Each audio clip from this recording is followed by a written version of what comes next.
If you don't support identity politics infiltrating a fantasy world with made-up races of people, then you are part of the problem. This is cultural colonization by the left. I mean, this is the worst example of the Mary Sue woke feminist movies. If the worst kind of feminist made a Predator movie, it would look like this. I guess the idea here is we have to diversify, and Amazon made a very big deal out of this, that they were doing a lot of racial casting. There was going to be black elves, and there were going to be black dwarves, and there were going to be Hispanic little people. But it's not a redoing of the movies. Instead, it's a super woke interpretation of something thousands of years earlier. Of course, people are racist if they don't like it. This appears to be an indigenous Eskimo elf who rebelled against his stodgy hetero parents to pursue his career of being a drag queen in Minas Tirith. So we see our main character, strong female Native American woman who is stunning and brave and beautiful. She's just like, I'm the best. Why won't people believe I'm the best? I know I did not fail. It's not my film. That is a very, very feminist film. Basically,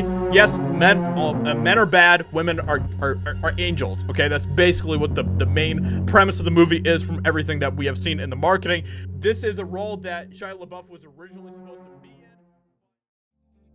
Moral outrage is effective clickbait, which is kind of self-evident given its rampant use. I mean, for example, what video would you rather watch? Keanu Reeves' funny interview, or I cannot believe Keanu said this, shocked emoji with text reading, did he cross the line? Maybe you have enough self-respect that you wouldn't fall for that clickbait, but I guarantee you more people are gonna watch that second video. When people get a sniff of something that might get their blood boiling, the primitive lizard brain takes over and they can't control themselves. Just how it is. Which gets us talking about the content creators I affectionately refer to as the Chudsphere.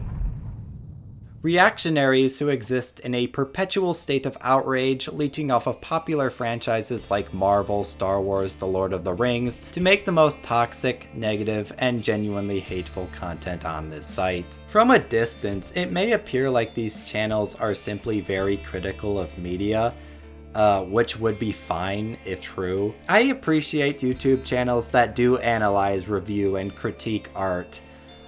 That's the stuff I use YouTube for the most. However, the Chudsphere doesn't actually do any of that. Praise a woke disaster and a horrible Predator movie. Woke trash.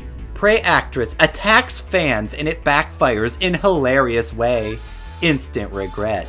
Predator 5 trailer is woke garbage. New Predator movie gets destroyed by woke Hollywood.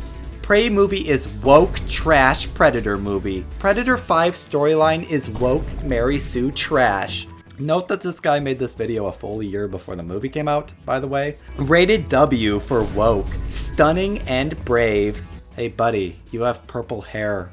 You're attacking your own team. Notice how all of these videos have the main female character's face plastered all over their thumbnails under the moniker of being woke.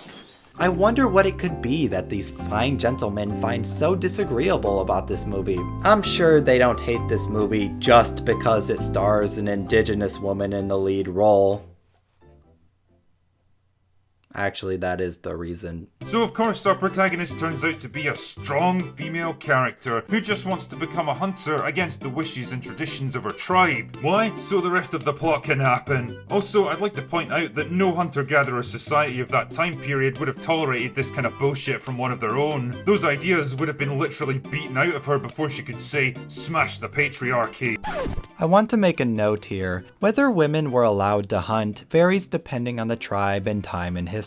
For the Comanche, which is the tribe featured in the film, the role of hunting was generally reserved for men, so Naru's struggle to become a hunter is not like a woke reinterpretation of history or something. That said, there is a rich history of there being female Native American hunters and warriors from all around the continent. Honestly, it's pretty weird, if not outright racist, that he assumed Native Americans were a bunch of barbaric, animalistic chauvinists or something. Anyway. So we see our main character, strong female Native American woman who is stunning and brave and beautiful, shoot a bear, the arrow hit the bear, and then the bear chases her into a wooded thing, and it just goes to show us all out there in the audience that she's not the great hunter that she believes she is, and it's a bit embarrassing. Another note here, I'm pretty sure this guy doesn't know what a beaver dam is. I guess I'm not really surprised. So she is going to be the super duper empowered, fierce, strong, brave woman. The whole premise is laughable. Does anyone actually think a Comanche warrior, much less a female Comanche warrior? Dude, shut up. So yeah, I'm sure you're picking up on a few things these videos all have in common. First and most apparent, these channels are completely shameless with their content, and it's more than just their infantile titles and thumbnails. It's that they upload 2 or 3 times a day. Yes, a day, with more than dozens of videos about the exact same thing. Did I ever tell you what the definition of insanity is? I found one channel that has probably over 100 videos about Amber Heard. Like, once these reactionaries latch onto something they can profit from, they'll milk it bone dry. I'm serious, the Chudsphere is like the black hole of YouTube. Another thing that unites the Chudsphere together is that these little freaks aren't at all interested in media criticism. Instead, they're focused entirely on fighting against the supposed woke agenda. They don't necessarily care whether art is effective or not, but rather if it's been infected with progressive themes or if it's inclusive to non-white people, which is what the term woke sort of means. Because woke is such a vague buzzword, these reactionaries can use it to describe pretty much anything. Oh, the new Predator movie has a female lead? That's woke trash. She-Hulk said getting catcalled is irritating? Woke nonsense. The new Lord of the Rings show has black people in it now? That's a woke fail. These are just a handful of the videos that label the new Lord of the Rings show as woke with a picture of the black actress Sophia Namvit's face on their thumbnails. Yeah, this is really fucking racist. And no, none of your excuses as to why non-white people can't be in Lord of the Rings are valid, you stupid moron. To clarify, I don't personally think the Lord of the Rings show is that great so far. In fact, it's pretty terrible. I have a lot of genuine criticisms, mostly with the weird lighting, the jarring editing, the poor dialogue, and the obnoxious amount of lore and the characters and the dull plot lines, but those are real criticisms, and the discussions that we could be having about those things are being buried under this manufactured outrage over non-existent problems. And that's really kind of the point, isn't it? Outrage sells. But getting outraged at bad media requires time and effort to understand how it's flawed or ineffective. Time and effort that these people aren't willing to put in. It's much easier to just label it as woke and then make your views complaining about that. As a part of the event's programming, the Tolkien Society revealed that they will feature a talk or a paper by Robin Reed. Mind you, this is a professor teaching America's youth to the tune of hundreds of thousands of dollars a year. America, your kids are being taught by retards, drooling simpletons. Get them out of the universities. Get them out of the public schools if you love your children. The context for this clip was that he was reading an article written by some professor, but I wanted to include this because I hope it shows how strangely interwoven alt-right politics are with these channels. One moment you're listening to how woke the new Lord of the Rings is, and then the next you're getting an earful of alt-right conspiracy on the decline of public education. It's very odd, to say the least. Right about now, I imagine that some people watching this are thinking, well, why is this such a big problem exactly?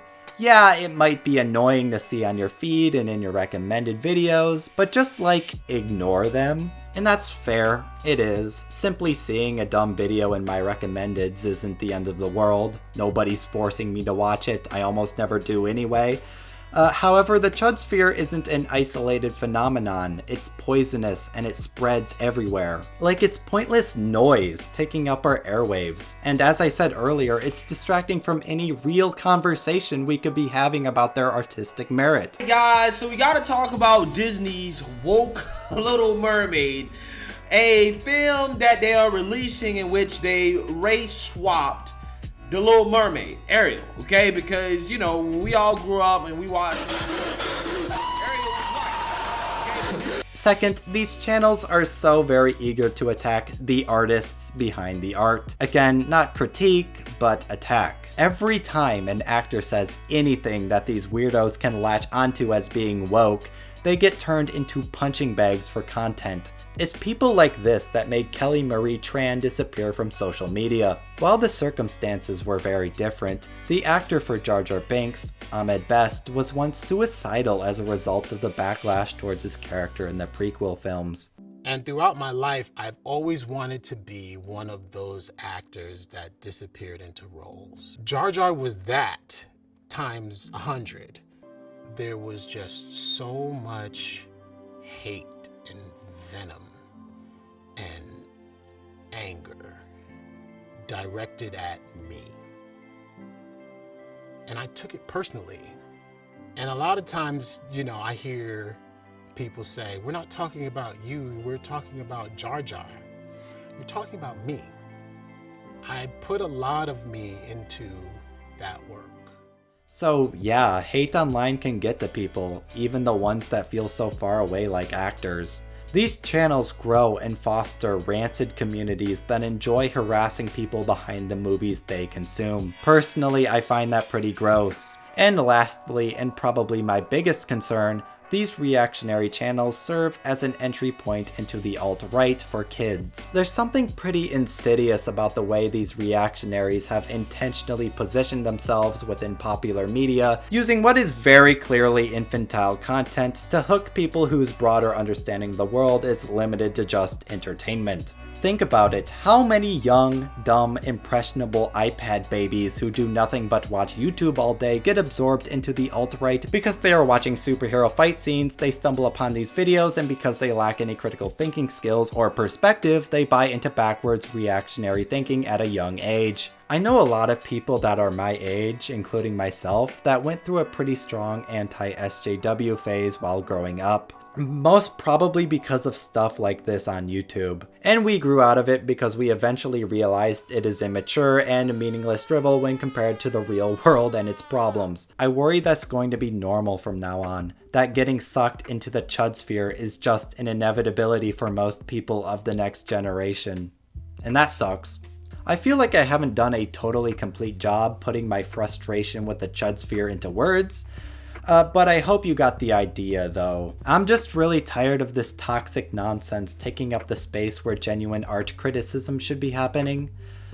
So, anyway, see ya.